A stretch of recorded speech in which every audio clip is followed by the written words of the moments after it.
Hello, I'm your host, Leonard Duncan. Welcome to a new episode of ATV-TALK and Motorsports Podcast. Please join us every Tuesday at 5 p.m. Pacific Standard Time. We bring you interviews with industry professionals, live events, live news about the motorsports industry in every episode. Enjoy the show.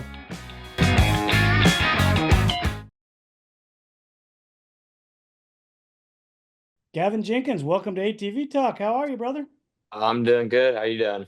I'm doing great. Hey, thanks Good. for taking the time to come on the show. I appreciate that. Yep, no problem. Anytime. Like I said, I really appreciate you guys having me on. It's a pretty cool opportunity. Ah, it's awesome. You're one of the guys back there that's putting it all together and doing it in the Pro 4x4 class in the GNCC. I mean, I get to look at the results and think, man, you guys are freaking flying.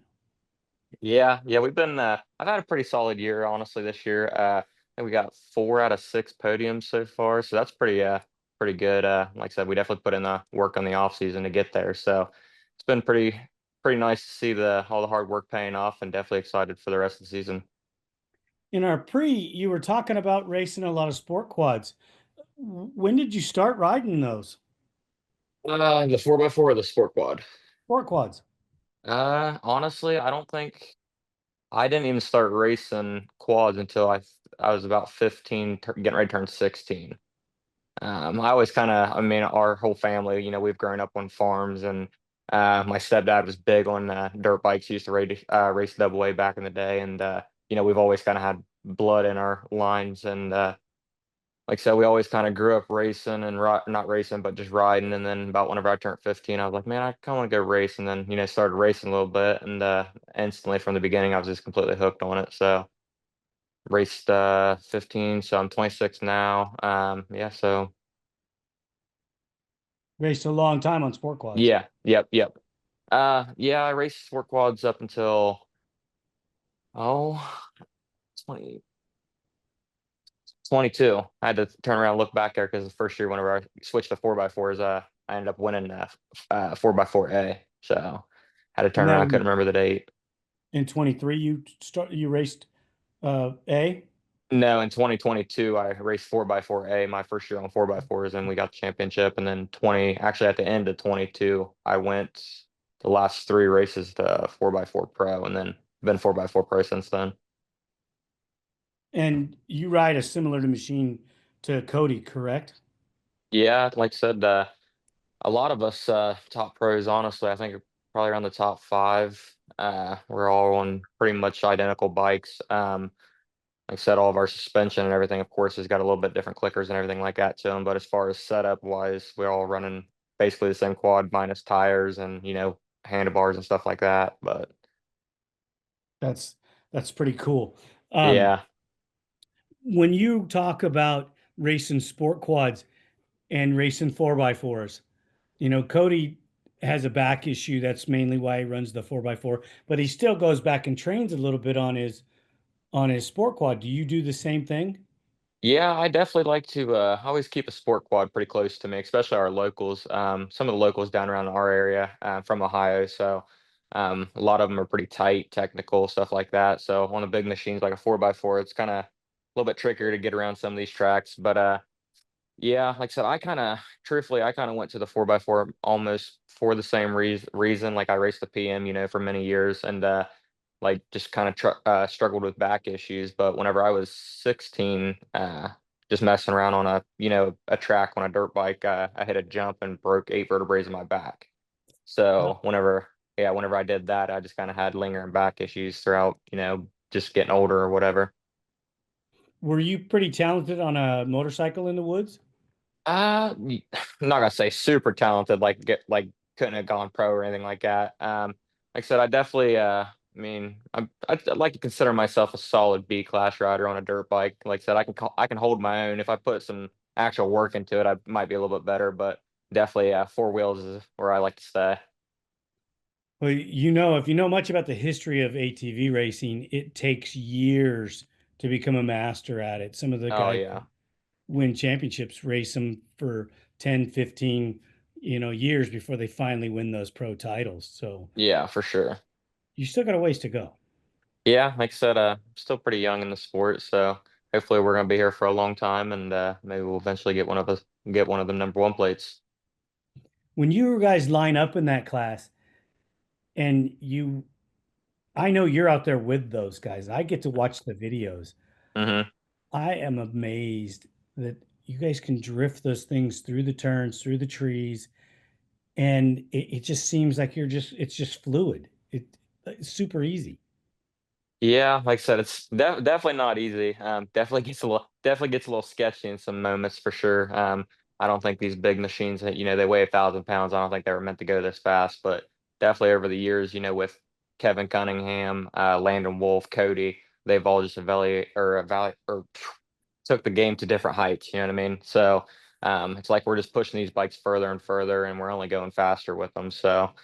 It's kind of definitely crazy, especially the top two, like Frazier and Cody. Of course, they definitely they can stretch it out a little bit, and they got some pretty wicked speed on these things. Like I said, we're no slouches, the third through fifth or whatever. But Cody and Frazier definitely got a little bit of an extra gear in them.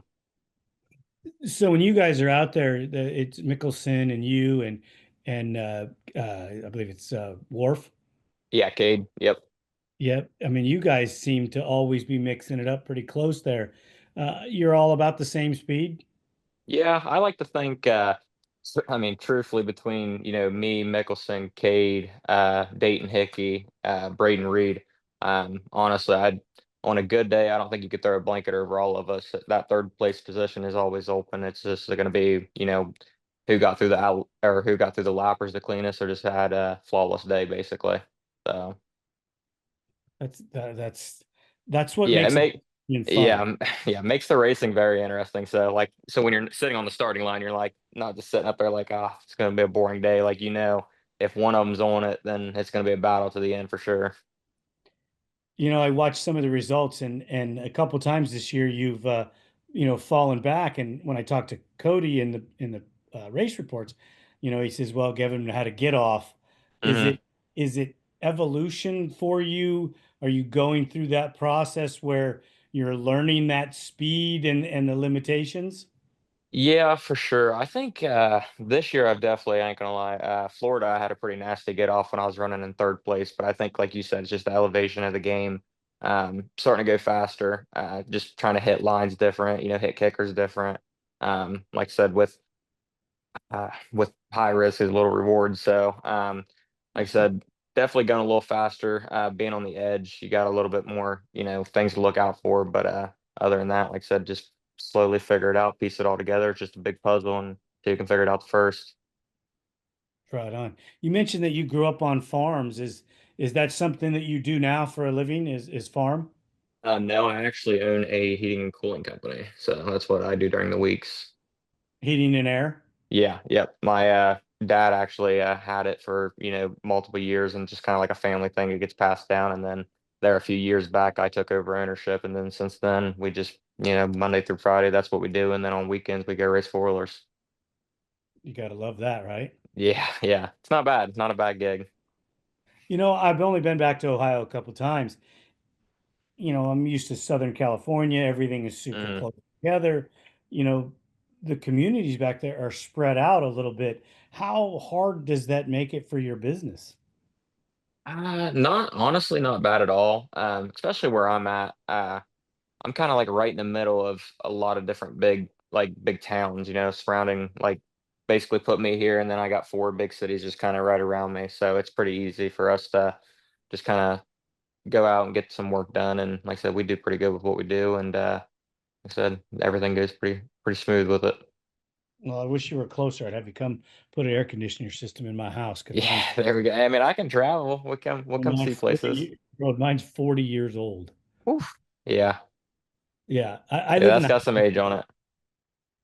yeah, it's just crazy that all the people I know that do certain jobs don't live near me. Yeah, that's normally how it goes. Right, right. So. That's pretty awesome. What's your favorite place to go race? Like favorite track, like GNCCs or Everywhere. What's the favorite thing you like to go do? definitely I'd say racing wise, my favorite type of tracks. I don't know. Used to be a real big on like tight technical old school GNCCs, but it seems like here over the years I've been, especially the last 2 years, I've started like I like wide open stuff, starting to wick it up a little bit, especially next weekend we got Ironman coming up, well Hoosier.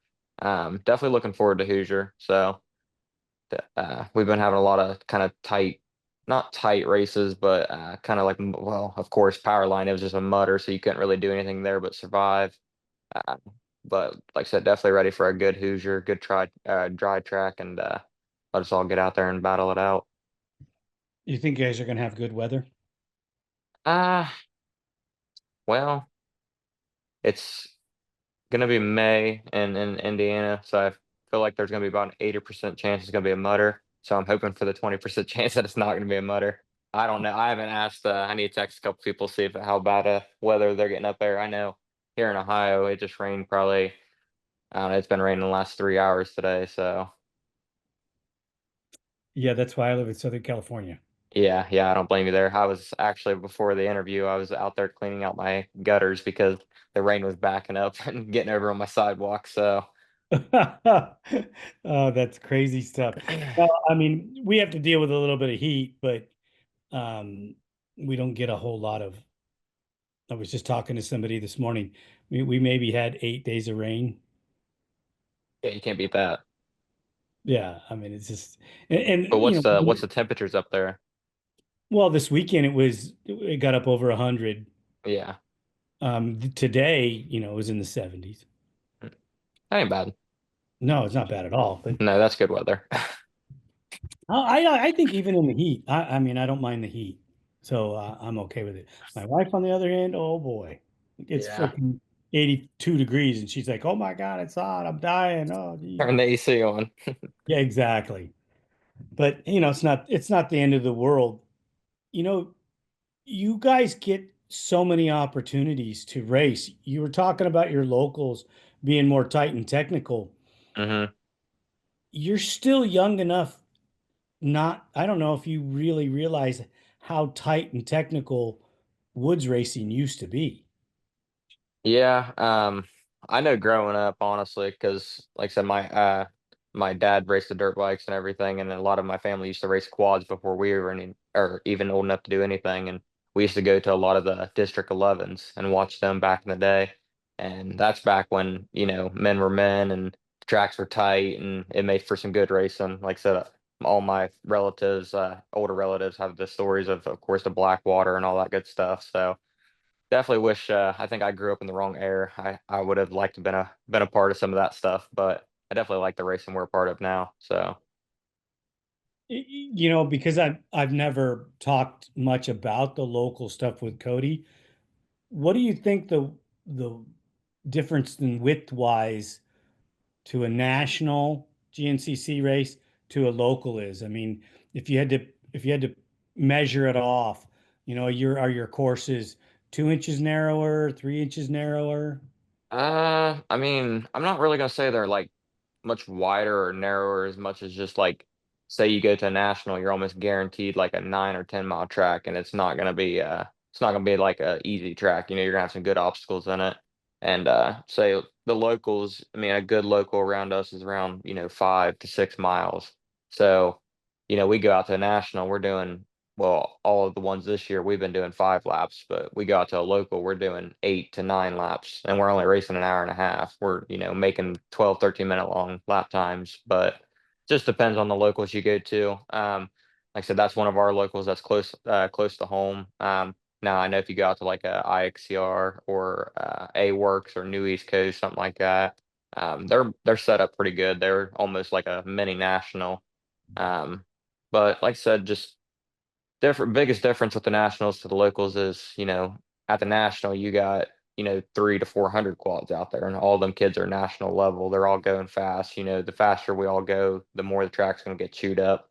You get to a local, you got 20 to 30, pro not pro riders, but national riders, and then the other 100 could be local riders. So the track it doesn't deteriorate as much as what a national would, I guess, is what I'm trying to say. Right. I can see that, with more riders and the faster speeds. Yeah, They it's get almost like everyone, no one's rolling into the corner. We're all hitting, trying to accelerate through the corner. right, right. So, That's and most of the locals you're doing on a 450, um, not a 4x4, right? no, actually, this year I've done three locals, and I've done them all on my 4x4, just trying to get extra seat time for the nationals. I actually raced a local OXCR this weekend, and it was handlebar width. A lot of the quads could not fit through it, and actually, we went out and Wyatt Wilkin races. He's big in that series, and he got first overall, and I was second behind him in the overall. Uh, but like I said, it is a very tight track. I know a lot of them guys let me take off first right off the start because big 4x4, it's gonna bulldoze some of them trees out of the way. So Yeah, I like listening to Cody tell me when he runs over trees. I think it's funny. yeah, yeah, Um, the progression of the sport, do you think that the locals are feeding the nationals? GNCC is getting bigger and bigger every year. Do you think it's because of the local series that you have and the success they're having? yeah. Like I said, if you don't have locals, then you don't really have anything. Like I said, some families that have families of four or five, maybe they can't afford to go to the nationals, so start out at the locals. Um, Kind of learn how to ride, get your stepping stones in, and then if you want to, at a little bit older or yeah, later age, you can always jump up to the national level. But yeah, like I said, locals definitely help feed into I think the GNC's numbers. Good thing about it is like a lot of these locals kind of not run against each other, but if you go and race the local, then nine times out of ten you can go race next weekend at the national, and then boom, back race at your local the following weekend. So you might be able to get like six or seven, weekends of racing in if you just follow a local and a national series. Do you do some of the things where I listen to some of the other riders as well as Cody, where they'll do a Saturday race and then they'll do a Sunday race? Oh yeah, like I said, we've definitely done a few double headers in our time for sure. Um, I know. I don't think I did any this winter. I know the winter before I did a handful of them. We'd go up and, like I said, hit Florida, and then on the way back, stop in like Kentucky or something and get one of the or MWXCs in. Um, and then actually this winter, me and Cody went up to the Low Country Off Road, a new series up in South Carolina, and we'd go up there and ride all day Saturday, and then uh, ride all day Friday, and then we raced all day Saturday, and then come home Sunday. So. That's you guys seem to race way more on the East Coast than we did on the West Coast. I mean, there was a time when I was much younger, probably younger than you are now, where you race a GP on one day and then a desert race on the next day, or two GPs in two different places in a weekend, uh, but not not as many double headers. But every weekend we could do some form of racing for there for a few years. It did change, but um, it got we got less and less. But it seems pretty cool that you guys get to do that so much. Yeah, like I said, I mean, honestly, us here in Ohio, we're pretty lucky. We got a ton of just local series. I mean, there's like, I think four different series that race out of Ohio. Plus, like I said, you got Indiana and IXCR, and then you got A-Works and New East Coast, all of them around us. So, I mean, truthfully, during the summer, or even right now, you can go and race every single weekend if you want to. So it's pretty nice. Man, that's a lot. What do you do for a training program?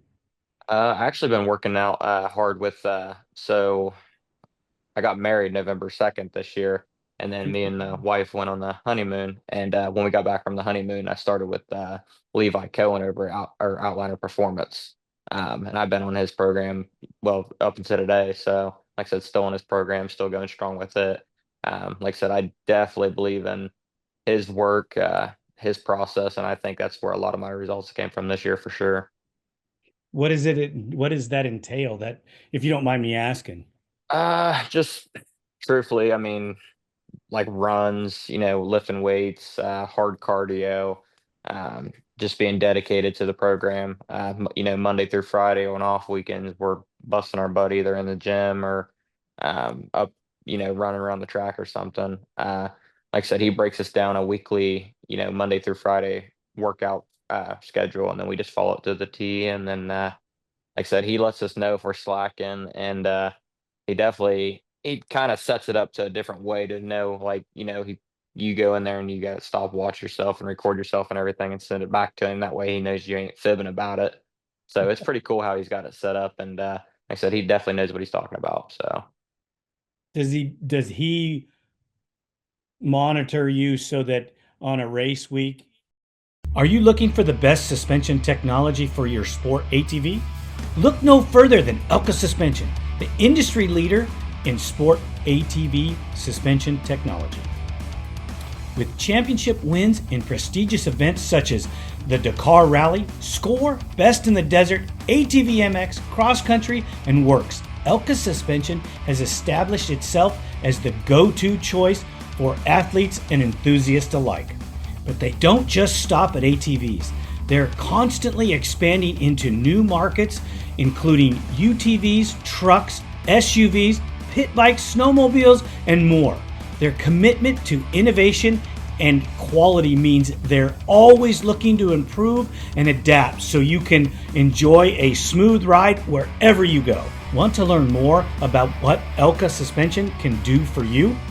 Visit their website at elkasuspension.com or give them a call at 450-655-4855. They will always be happy to answer your questions and help you find the perfect suspension solution for your needs. A national week, your Thursday or Friday is different than your normal Thursday, Friday would be? Yeah, so say like this week, we got Hoosier coming up Saturday. So I know we're working out Monday. He's got us workouts for Monday through Thursday. And they're kind of like lighter days, like be easy on the legs, don't go good, go deadlifting 500 pounds or something crazy. Um, just kind of nice, easy, just keep yourself loose, go run a couple miles, stay up on the water, hydrate. Um, you know, just work out Monday through Friday, and then of course, or not Monday through Friday, Monday through Thursday, and then on Fridays, a lot of us go and bike the track. So of course, we're gonna get about 12 miles in, biking the track, looking at the track, and then after that, just eat good and get hydrated and get ready for the race on Saturday. Do you prefer biking versus walking? I've walked the track a couple times. I'm not built for it. I know Cody does every time. He's the one I've walked the track with a couple times. Like I said, we got the Specialized e-bike. It's easier for me to jump on that thing and just take off. And sometimes we'll go bike it once, sometimes we'll bike it twice. To me, jumping on, I don't know, to me, it's almost like I get an extra lap in because, like with the e-bike, I'm just kind of heads down, just going for it, kind of like biking the track, like looking for lines or whatever, like I would be when I'm racing. Um, Almost, if I'm walking the track, I feel like it takes so long to walk the track that you almost forget what you even seen at mile one. So by the time you get to mile 12, you forget what mile one even looked like. But I that's can just, see that to a point. yeah, just different. Like I said, if I wanted to, if I bike the track, and then if I feel like I didn't get a good visual on the track, then I'll just boom, just keep going, just bike it twice. Um, I mean, honestly, because I think it takes us about 40 minutes, 45 minutes to do it on an e-bike. So it's not bad at all. What would you think if they didn't let you walk it or didn't let you see it?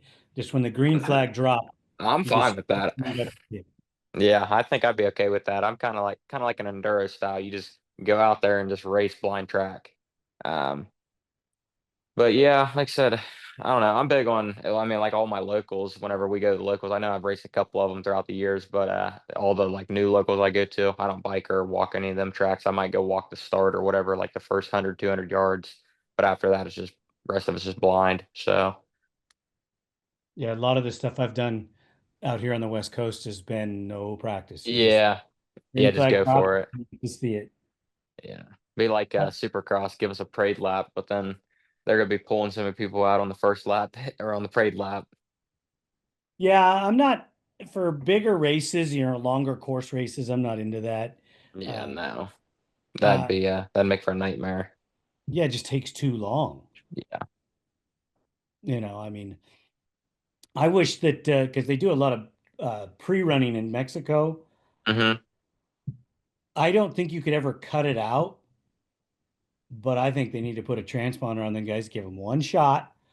You get to know the whole course, and then you're done. Excuse me. Yeah, for sure. But there's some guys go down there a month before, and they're pre-running every day, sections, breaking it Yeah, down. just getting it all beat in, everything kind of looking at the track. Yeah, and the race course is so destroyed by the time you drop the green flag, it's not even funny. Yeah, yeah, you can't have that. That's for sure. Like I said, I know. Um, well, I mean, of course, the AM races, or not the AM, but the youth and all them race before us, but they're not on the. We're the first ones on the big track throughout the day, so normally we're the ones beating it up for the sport quads and everybody.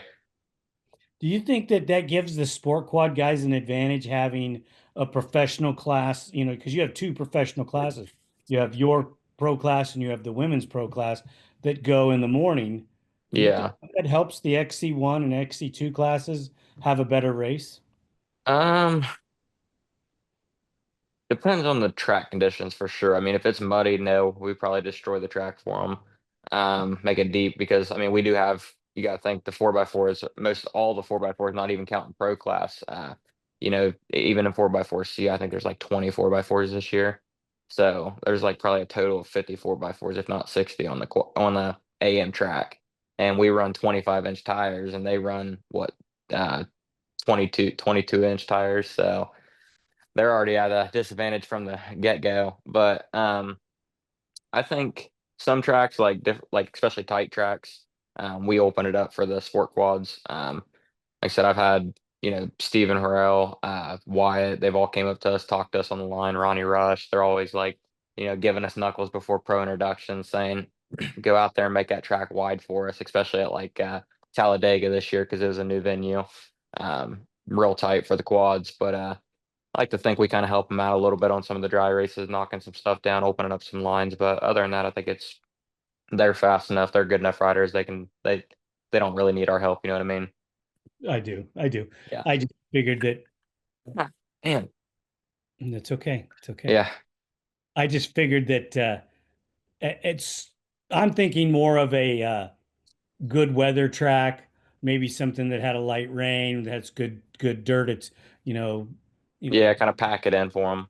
yeah, and you make a couple lines so that the first guy out of the woods or into the woods has to decipher where the line is, where now he doesn't because you've already beat it in for him. Yeah. I mean, if you look at it that way, for sure. Like I said, we definitely beat the track in for them. Open up lines that maybe they couldn't have opened up. Just say, I mean, if there's a big tree that was in the way that they were, uncomfortable hitting it on a sport quad. If we mowed over on a four by four, then it's already opened up for them. Then they just keep, they can make that the primary line throughout their race. Um, like I said, I feel like a lot of us top riders, especially in the four by four class, um, a lot of us are pretty good about not even using like the good lines throughout the whole race. Like the first like lap or two, maybe even third lap, you won't see us like blowing through like the good lines. Like not when I say good lines, I mean like the sneaky lines, like the insides or anything like that. So, we save that for our last like 4 or 5 laps. That way, whenever if we need to, sneak in a pass or something, they're not gonna kind of expect it. So, Yeah, Cody gives me pointers off camera sometimes about, how the races are work, mhm. how some of the, you save those good lines so that you can, if you have the opportunity to make a pass or if you, Yeah, capitalize on them at the end when you really need them, they count. right, and sometimes the leader didn't see it or didn't catch it. Yep. Yep. Yeah, that's good. That's good theory and it works because not every race do you need those lines, right? No, yeah, like I said, sometimes, you might be riding around in first by yourself and you didn't have to take one of them lines on somebody. Or you could be riding around in first by yourself and the next thing you know, second place just snuck up on you and passed you on an inside you didn't think about. So it's kind of one of them things you got to have the awareness to know what's going on around you for sure. And then, like I said, if you want to take the lines or if you need to take the line, take it. But if it's not necessary, there ain't really no point opening it up. With the echo in the woods, is it hard to tell how close or what's behind you? No, I mean, if you got another 4x4 behind you, especially like I said, I feel like me, Cade, and Mickelson, of course, us three, we've been tied together a lot this year, especially me and Cade. We pretty much know when each other's around each other. We're pretty hard on the throttle, right up on each other, hitting the brakes at the last second. Like I said, we're definitely riding each other very aggressive, but very clean, so it makes for some good racing. Um, Plus, we all got horns too. Most of the time, somebody, one of the, say, like Kate or Mickelson or somebody could be behind us, and even if I have a lapper in front of me, and if I'm hitting my horn, they're hitting their horn too. So it's like a double horn to the lapper to let them know to get out of the way, if they, whenever they can, and it's safe. But like I said, you can definitely hear whenever there's another rider behind you. How loud is your horn? Uh, Yeah, you definitely don't want to put your ear up against it. Let me hit the button. It's pretty loud. It lets people know they're coming. So mine's not as loud as a lot of them. I know Cody runs a double horn system, and his is pretty loud. Mine's, like I said, mine's pretty loud though. It does the job for sure. I used to work with a guy named Doug Eichner, and he would put an air horn on his chest protector, you know, so Yeah, he could freaking hit that little air horn and get the lappers to get out of the way. yeah, it's not a bad idea. So Well, we got mostly dry. You guys get a mud race and you're going to cover that air horn up with mud and it's not going to work. yeah, honestly, like I said, Powerline was, I don't know if you've seen any of the pictures or not from Powerline, but it was very, very muddy. It's And yeah, it's horrible. My horn actually worked all day. I know Cade, his actually stuck wide open on him for almost a lap. Yeah, it just stuck open on him and he couldn't shut it off, couldn't do anything about it, and eventually it fried itself, so it shut off. oh geez, that would have to be horrible. Yeah, that talk about, making your eardrums bleed. Yeah, I mean that's just unbelievably bad. Uh, So as loud as some of the 450s are, I'm sure that that could get pretty aggravating as well. yeah, like with the how long or loud the horns are or whatever. I don't know. We got a bad connection. Oh, Um, what'd you say there? I said as bad as loud as some of them 450s are. Those probably got to drive you crazy too, to a point. Yeah, like I said, we don't really get a whole lot of 450s or anybody that really revs up at us too much. So, um, I know, I tell you what, those 250s, them things are loud. They're obnoxious. The little hybrids like Bryce Polin and Noah Likens, those bikes are loud. They'll make your eardrums ring for sure. There's no sound requirement in GNCC. No, they don't have any kind of like a Supercross decimal or anything like that where they do the exhaust testing. They don't do anything like that. I love that. I love that. Yeah. Don't do that. Well, I think it's because, like I said, we are, out in, kind of the woods, and I'm sure there's zoning requirements that we shouldn't, honestly, probably don't need them. Oh, there's some knucklehead That complaining. would try to argue it. Yeah. Trust, Yep. you know, When there's fun going on, somebody's complaining about it. exactly. There's Yeah. we raced up in Oregon, no, Washington, and it's almost in Washington. You're thinking, how can there be plains? There's an area about there that's just like open plain, Mm-hmm. and the neighbors complained. We could That's barely crazy. get the house, and they complained about the noise. Yeah, that's We only got insane. to race there a couple of years, but it is what it is. You just have to deal with what comes along. Yep. Just go with the flow. Do you guys do any like trail riding close to home or anything like that? I haven't really done a whole lot of riding here. I mean, growing up, that's all we ever did was trail ride. But I seem like ever since we really got into racing, we don't really try to ride a whole lot. We hunt and do all that stuff. We got a family cabin up in Michigan. We'd go up there and ride some. Um, but like I said, we sneak out during the summer. Probably three, 4 times out of the year during the weekends. Go and ride some side by sides, ride some four wheelers. I mean, got to make it entertaining, right? Yeah, yeah, for sure. Have a good time with it. Does your wife ride? Yeah, she actually. used to be WXC, GNCC. So Really? she's a three-time national champion. So yeah, she's a badass. I need to have her come on here too. Yeah, yeah, that you do.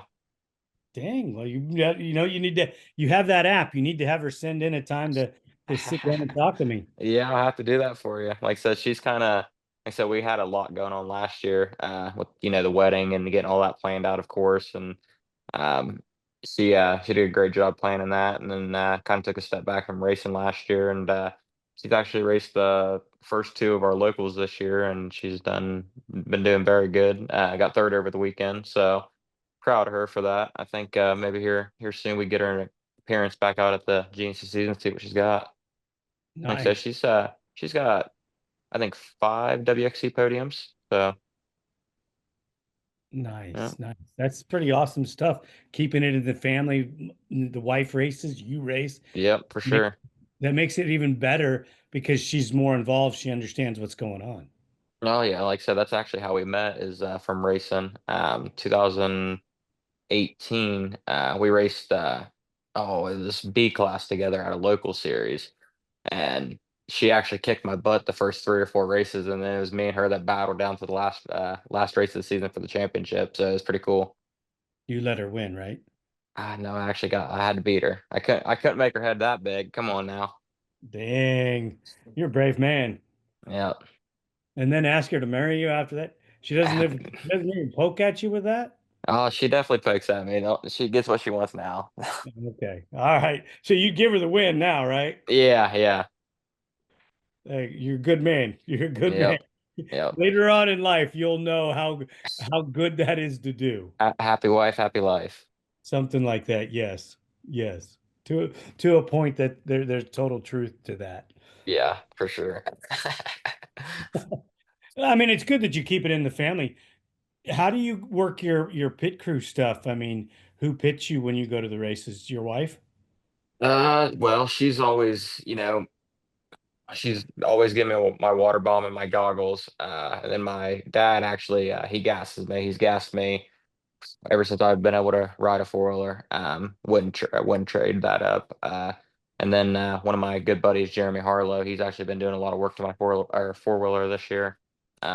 He's kind of been there helping us, take the gas cap off, stuff like that. But I keep it pretty simple in my pits. It's just us three. I don't, unless it's an absolute mutter, I'll have somebody, spraying off the radiator with a fire extinguisher or something. But other than that, I like to just have three people in the pit. Just it's nice, simple, easier that way. Not a whole lot of yellings going on. Everyone's calm, so it makes it nice that way. Right. Fortunate that those 1000s are pretty reliable, huh? Yeah, yeah. Like I said, actually, I think it was two weekends ago, the weekend before Powerline, my 1000, my local bike, it was my last year national bike. Me and Cody both went out to a local OXR and was racing, and I did I think 3 laps with my high temp light on, burnt all the coolant out of it, all the oil out of the bike. It eventually shut itself down. I brought it home, put coolant back in it, put oil back in it, took it this weekend, raced it, and got second overall. So, and things are like bulletproof. That's pretty impressive. It probably it probably shut off because a sensor told Yeah, it. yep, they got sensors in them.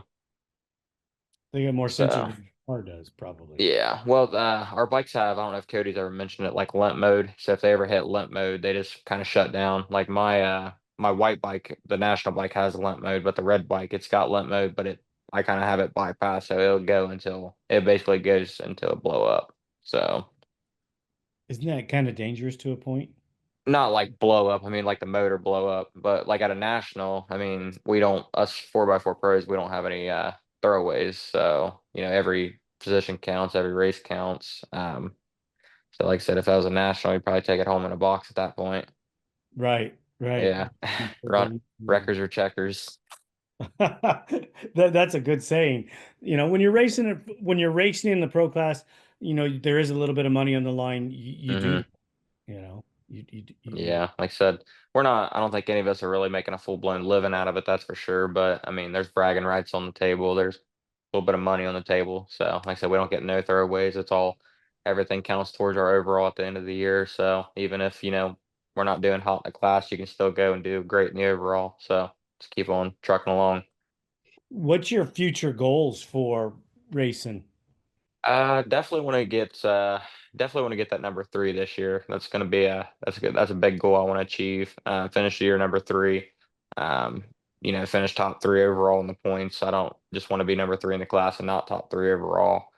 Um, then definitely just put some work in over the off season. Me and the wife's got a lot of goals moving forward, outside of racing too. So just stay focused inside of racing. Definitely want to. I think before I ever hanging the boots up ain't no, it's not in the question anytime soon. But before that does happen, I want to have a number one plate in this 4x4 pro class for sure. So that's what we're going to be working on going forward. You think that that's 1 year, 2 year, 3 years down the road? Like I said, if I could keep making the strides, like I said, I think I made a pretty big improvement this year. Like I said, I'm only going to be getting faster and going further or going further with the progress. So, I think another solid year and a half, 2 years, maybe we should be up there battling for some more race wins, definitely. So, Man, that would get pretty exciting seeing three or four of you guys fighting, yeah, swapping positions. yeah. Like I said, I think that'd definitely make things really interesting. So,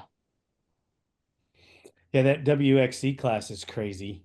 yeah, like I said, all the top, all them girls, honestly, they're all fast. So, um, you know, uh, Chloe and or Hannah and Elof, they're going to battle down to the wire for that championship. So it'd be a good one to watch for sure. It's been a good one to watch the last 3 years now. So they're going to make it interesting for sure. I love watching.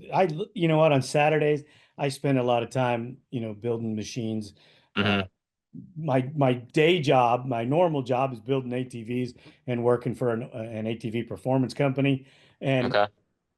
well, my side job, my second job is building high performance ATVs for myself because I contract through the company I work for. And Ah, okay. Makes sense. second, Makes sense. yeah, there's not enough time to do it all. So, I have a nice facility here that Hmm. we just line them out, lay them out, and frickin' they don't have to move. I can work on them there. And I'm out in the garage. I just recently got Wi-Fi out there so I can see the results. I don't do the live timing or anything like that. Yeah. I get to see the social media post pop up because I can't get any of them people to text me directly on how anybody did. But Yeah. I get super excited looking at those results and getting to see how good everybody does. Because every class that we monitor, we monitor WXC, the Pro 4x4, the XC2, and the XC1. Hmm. All of those classes, I would say minus maybe XC1, are super competitive. But XC, Yeah. if you take second through 10th place, that's still really competitive. Yeah. Like I said, Bryson's kind of on his own level. So Dude, that guy is a freaking it's he's the Joel Hetrick of GNCC. yeah, for sure. I mean, these Like I said, guys he are definitely worked his butt off to get there. It wasn't all easy going at first. So no, I think that the years that he followed Walker yeah, just made him better. just made him better. And, Yep. got that fire pit burning inside of him and we're supposed to be talking about you, not him, but Oh, no, yeah, you're fine. that guy's a beast. I am Yeah, yeah. Bryson's a different animal in that quad, that's for sure. the most impressive thing I think I've ever seen is I talked to a bunch of people that know him and everything after he came off a break in his leg and goes out and wins the first time out. Yeah, And they yeah. said he may have ridden twice before that race. Yep. Oh, I know. Trust me, I know how the Ohio weather goes. I think he lives about 50 minutes from us. So, wintertime around here, you're riding in 30, 40-degree weather and trying to sometimes triple and layer in your clothes. That way you're not getting frostbite out there trying to get practice in before, the start of the season while everyone else is down in Florida getting practice in. Well, do you try to practice in the cold weather like that? I mean, is it even feasible to do it? Oh yeah, like I said, there's definitely a handful of times during the winter that we go out, especially in these four-wheel drive. I mean, if there's a foot of snow out there, there ain't nothing better than go and throw this 1,000-pound machine around and that stuff.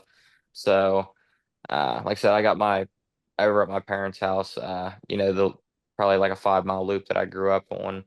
Real tight technical. Like I said, I'll go over there and burn a couple laps. We got a lot of buddies' houses around here that we have tracks built in on that we'll just go and ride. So, like I said, there's multiple times throughout the winter that we'll go. Not only will we go ride down south, where it's warm, but we'll definitely stay down here at work during the week and go on a Friday and go ride a little bit. I can't imagine going and riding my ATV when it's that cold. The riding is not the bad part. The washing is the bad part. Well, that too, but I mean, started a couple desert races when it was below 30 degrees. But you've got to figure it's only that cold for a short period of time.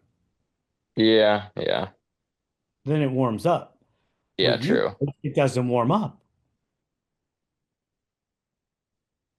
That's not my gig. I'm not doing that. Yeah, yeah, I don't blame you. Like I said, it definitely gets a little chilly, but put your Moose Mafia mitts on and elephant ears and all that good stuff and be good to go. Yeah, you knock yourself out, bro. I'm not doing that.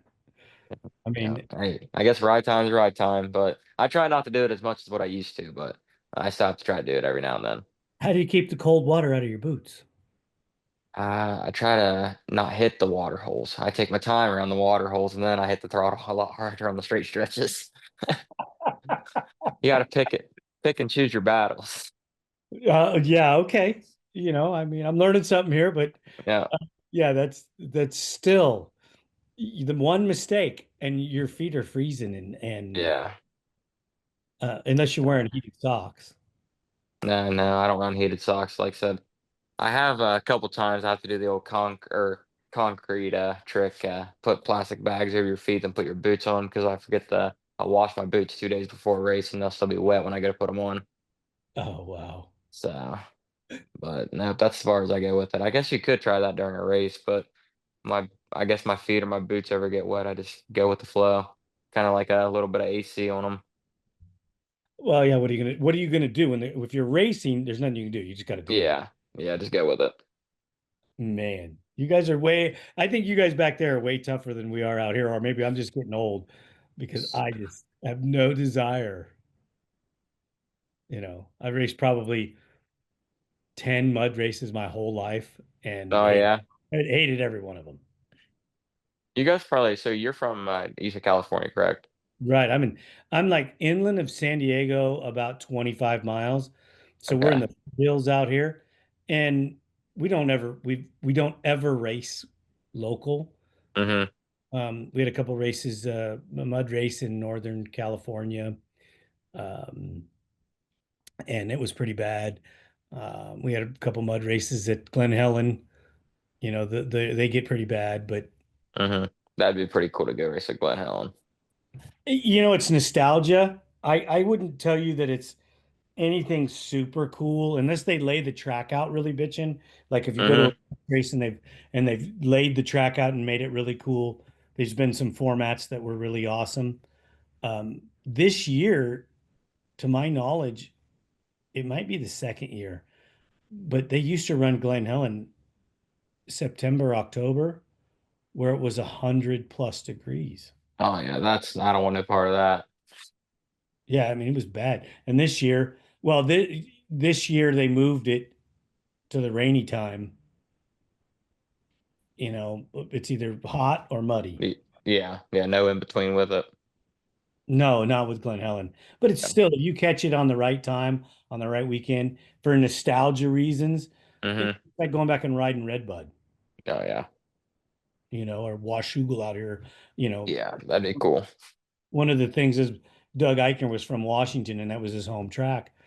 And we got to go race, Washougal. I mean, it's legendary. Yeah, yeah. I'd love to I'll say Wash Toogle, Red Bud, any of them, you put them on the bucket list, I'll be there. Yeah, Washougal's a pretty cool place. I think Yeah. even on the 4x4s, Eichner won the pro class there on a 700, a KFX 700. Oh yeah. Yeah, it was muddy, and He's the only reason he won is because he got drove off into the trees, had to use his reverse to get out. Only reason he won because he couldn't go forward, and Yep. the other guys got stuck, and he was able to break free and get out there and ride in the muck. Where they, Good it's to go. not a 4x4, but it was a big heavy Oh yeah, two. them KFX 700s, they run good, especially the Honda ones, TRX 700s. Yeah, the XXs, yeah, they're okay, but they're nothing Hmm. like that shaft drive monster Kawasaki that you got to. No. We had a lot of fun riding that bike. Yeah, I bet. Yeah, it's pretty cool stuff. I mean, we all get to do really, really neat things. Um, I think that you guys just are tougher because you're dealing with more environments, from the cold to the hot. You Yeah, we know, definitely get all the variables, that's for sure. I can't believe you would go out and ride in the snow, though, really. Don't you Yeah. tree stumps? Huh? Don't you worry about tree stumps? I've kind of right now, me and my wife would kind of like partially live in town. So I'm not too worried about it right here where all my bikes are, but whenever I get riding stuff, nah, it's not too bad, I guess. I make sure it's not like, 3 foot of snow. Like I make sure I can kind of still see a little bit of the leaves or whatever. I don't get riding anything crazy, but um now there's been definitely times that, I jump on the 4x4 and third or around in a couple donuts in the snow just for fun. But so Yeah, as long as you're having a good time at it, that's all that really matters, oh right? yeah. Oh yeah. We always have a good time, that's for sure. I mean, the community back there's got to be pretty good because it has to have something to do with the reason GNCC is growing has to be the community that you're a big family when you go there. Oh yeah. Like I said, GNC, I mean, if you ask a lot of people, that's what they all say. It's just one big family. Um, like I said, if you need anything or need a tool or a part, there 9 times out of 10, there's someone at the track that's going to try to help you out. Uh, like I said, everyone's pretty down to earth. No one really thinks they're better than the next person, so that's always nice. Like I said, definitely a good place to be. Like I said, they're just a big growing organization. They're just gonna keep getting bigger and bigger. So I think this is their 50th year anniversary. So they're trying to make us a big year for them. They're making a movie. That'd be the Gene C movie coming out. They're documenting everything from this year, so that'd be pretty cool. Yeah, I'm a little bummed, that they're doing it now. I mean, it's great that they are doing it. Hmm. Happy, but I'm bummed at the same time because some of the old school guys don't get the recognition for what they did. Yeah, yeah, We're talking early old school guys is the ones that I'm talking about. Probably before you were born. yeah, probably. Yeah, because I'm like old enough to be your grandfather. No, I have a daughter older than you, bud. Yeah. Well, no, Well, all my kids are older than you. how old are they? I'm 26, so yeah, I guess I still am kind of a young gun. My youngest is 27. Oh, I almost had that one. Yeah, you almost have that one. I have a 16-year-old grandson. Ooh, yeah. Yeah, because my oldest is 35. Yeah, I think she's 35.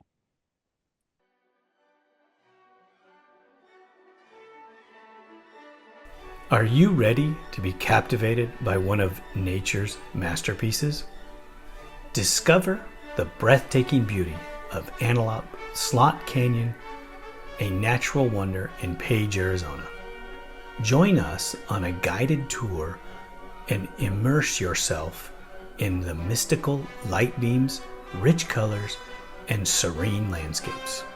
With tours at prime sunbeam hours, experience photographer's paradise and capture memories that will last a lifetime. Comfortable shoes, a camera, and a smile are all you need for this adventure. Book your journey today at Antelope Slot Canyon Tours and let the canyon enchant you. Please visit us now, antelopeslotcanyon.com, for more details.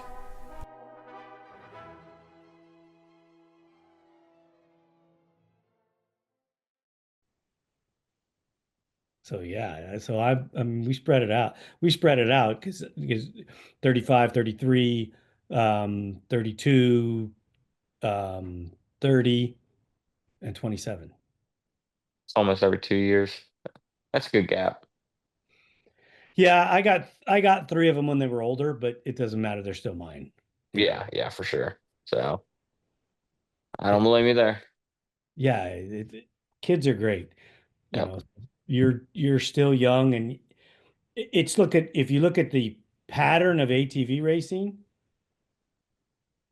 look at your XC1 guys, Adam McGill, Chris Borich, McClure. These guys are old for the Hmm. sport, and they're still knocking it out. You know, McClure just what did he do? Just third? Was it third or fourth? I It was think fourth. fourth. Yeah, fourth. And McGill won last year. Yep. So at any given time, Chris, on the other hand, I don't know what his issue is. I think he could go faster. I don't know, but I think he got fifth. yeah, he did. Yeah. I'd I'd like to see him get back up on the podium, possibly maybe win a race. Um, Yeah.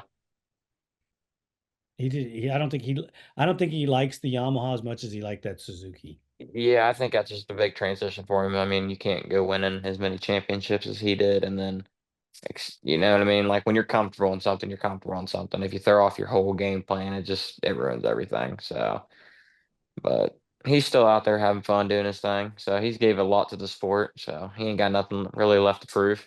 No, he doesn't. He's fantastic. Yep. Many titles. You're still, going to go back down in the history books. Yeah. I ask the only other two pros that I've gotten talked to is Frazier and Collier. But if you look at 4x4 machines that are out there in the market, you have five manufacturers that make 700 cc machines. Mm-hmm. You have two that make 1,000 cc machines. Do you think that it might be advisable for them to take and downsize the engine CC of the class to that 750 cc's so that you could bring those other manufacturers in? Would they be competitive? I'm not sure, because Can-Am does make a smaller bore machine. Um, Yamaha does, Suzuki does, I think Kawasaki does. Honda does not make one that big. No. I know. No, honestly, I don't. Truthfully, I don't think any of the 700s would be competitive. I know BNR, Robert Smith. He's been riding the out. Well, he last year he rode the new Can-Am. I think it's a G3. Right. It's the Outlander 700 or 600. He rode it for a couple races, just test tuning it, and then he actually switched to the 1000, the new model this year. Um, but like I said, these. I feel like now we're going so fast on these bikes, you definitely couldn't put us on like the 700s.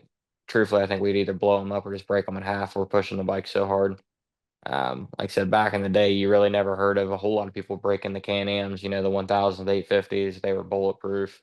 Um, Now I feel like the speeds that we're all going nowadays, it's almost like we're out riding the bike. So it's almost like you can't go ride the bike as hard as you possibly want to, or like like you could. Sometimes you got to keep in the back of your mind, don't break the bike. So differentials, axles, all that stuff on these 4x4s are very easy to break.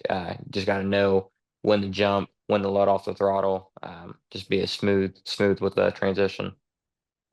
I've been hearing rumors that Yamaha may be coming out with an 800 plus cc machine, um, as well as they build machines. Do you think it's something that might compete? Yeah, like I said, Yamaha definitely knows how to build a four-wheeler. So I think they come out with one, get the all the testing, the tuning, all that good stuff done to it. I don't see why an 800 wouldn't be competitive. Like I said, I know years past, the last 2 years I've been on an 850. This is my first year back on a 1000. So I've rode an 850 the last 2 years, and honestly I don't think they're down on power. Um, so there ain't nothing wrong with an 850 or an 800 in my eyes. Do you like the 1,000 better, or do you still like that 850? Uh, I think my results like the 1000 better this year. Um, no, like I said, I think truthfully, you don't really tell a difference really in the 850 and the 1000 until you get into like snowshoe, like the long uphills, or like say Ironman, the long straight stretches and wide open stuff when you're trying to run 100-mile-an-hour through the field. Because of course the 1000 is going to outpull the 850. Um, but no, I think I've gelled with the 1000 better just because a little more power. I can get out of the corners faster. Um, just a little bit more aggressive with the 1000. My 850, I felt like I kind of had to ride it a little harder than what everybody else was riding their bike, just because of the little bit of the lack of the power. Um, but as far as like getting around, especially in tight stuff, I almost prefer my 850 just because it's, they're almost, I think, 60 pounds lighter than the 1000. So a little bit more agile. You can kind of throw it around a little bit. Okay, good answer. Good answer. I mean, Collier won a couple titles on that 850. Oh yeah, like I said, Cody. I mean, he's raced.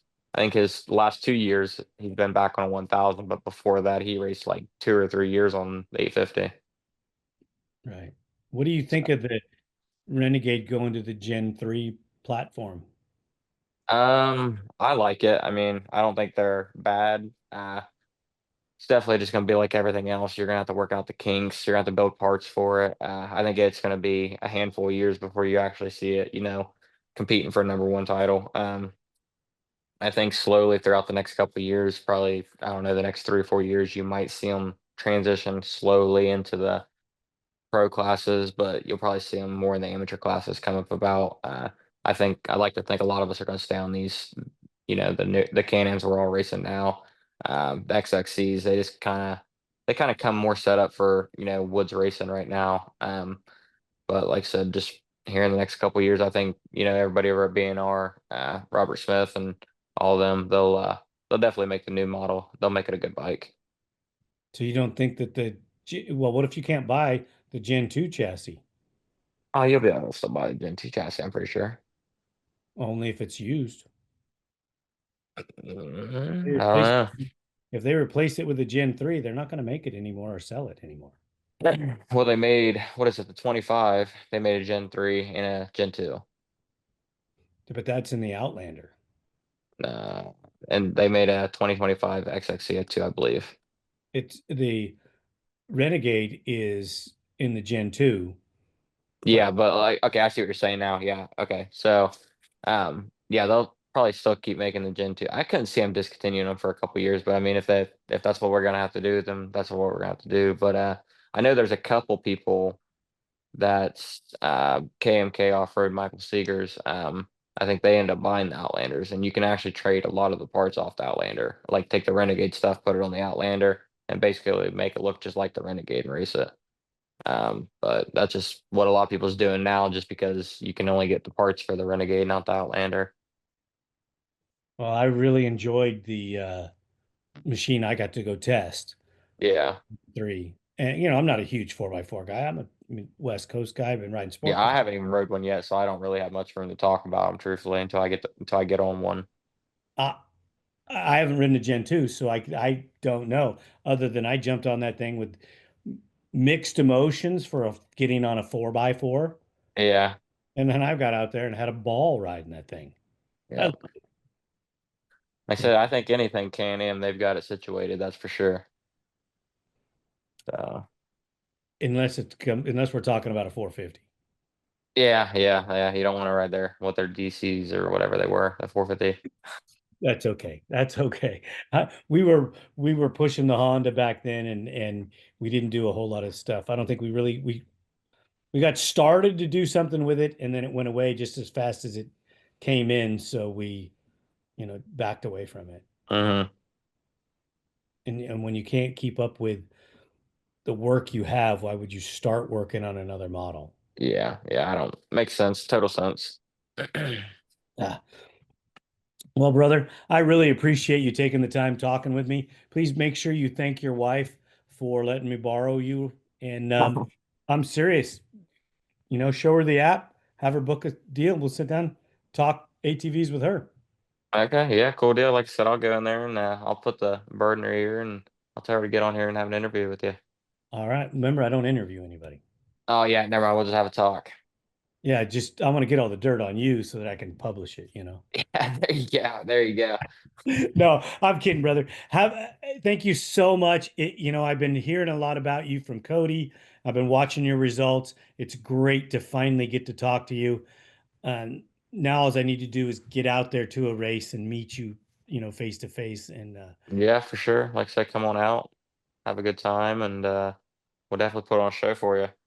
well, Cody wants me to get out, because I ran my mouth. Cody wants to loan me a bike and make me go out and ride. I mean, Cody's got a couple. I've got two sitting here. They're both prepped, ready to go. I mean, if you're gonna talk about, you got to come race. I don't want to go. I don't want to go play in the mud. We'll make it a dry one. We'll come. Wait till the end of the year, like October or somewhere around there, and then come race Ironman. That's like cake batter dirt, perfect weather. Well, that if I was going to come do it, that's probably the race that I would want to do, uh, Yeah. for sentimental reasons more than anything. Hmm. I got to go to the first Ironman. Okay. Yeah, that is pretty cool. Yeah, and I mean, you know who it's named after and why and all that. What is it now? You know why it's named Ironman? Hmm. Bob Sloan. Oh yeah, yeah. Yeah, well, he rode for my brother, Oh, okay. and I got to go to some races with Bob, and talk to him on the phone a lot, spent a couple weekends with him in different areas of the world racing ATVs, and great dude. And Yep. so coming and racing Ironman would be pretty cool for me. Yeah, like I said, make a trip out of it. Come on out, enjoy yourself. It'd be a good time for sure. Well, we got to get some funding and make it happen, right, brother? Yeah, for sure. Awesome. Hey, man, you have a great day. I'll keep you in touch with when I'm going to post this. If I have any questions, do you have an Instagram? Yeah, it's just G underscore Jenkins at 510. Can we use some of your photos? Yeah, for sure. Will you uh, private message me that so that I can pass it on to my daughter when she makes the episode?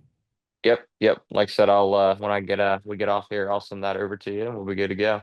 Send me your phone number too. It's easier to text you sometimes than Yeah. it the private message because it just takes for me. I have to go to a whole nother page in my phone to take care. Yeah, trust me, I'm a busy guy too, trying to keep track of, everything going on with the business and everything too. So I believe it. Hey, you're always welcome on ATV Talk. Anytime you got something to say, anything you got something you want to share, don't hesitate, please. You're part of the family now. Just okay. get a hold of us. We'll help you out any way we can, and we appreciate you guys. You guys keep the sport alive and keep doing what you're doing. We really enjoy it. Thank you for listening. We hope you enjoyed this episode. If you did, don't forget to share us with your family and friends. The podcast is available on all streaming platforms, and you can find us on social media as ATV Talk Podcast. We're on Instagram, Facebook, TikTok, YouTube, Rumble, and Twitter.